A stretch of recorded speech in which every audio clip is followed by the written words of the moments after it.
Le Premier ministre Daniel Kablan-Duncan, ministre de l'économie et des finances et du budget, a procédé récemment au lancement des travaux de réhabilitation de 11 établissements de l'enseignement technique et professionnel au lycée professionnel de Jacquesville.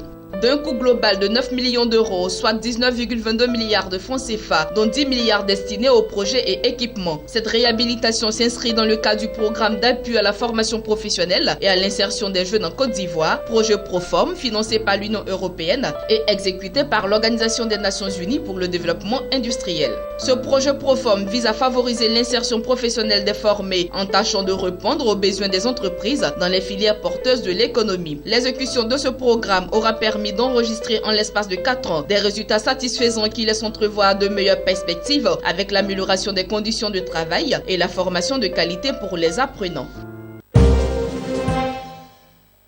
Le ministre de l'Agriculture et du Développement rural, Mamadou Sangafowa Coulibaly, a annoncé lors de l'ouverture de la 3e édition des Journées nationales du cacao et du chocolat, le projet de construction d'une université régionale du cacao et du chocolat en Côte d'Ivoire. Selon le ministre, cette future université sera un centre d'excellence pour l'Afrique de l'Ouest et centrale, dédié à l'enseignement et à la recherche sur la production cacaoyère. Il a également appelé à relever les défis climatiques pour une économie cacaoyère durable.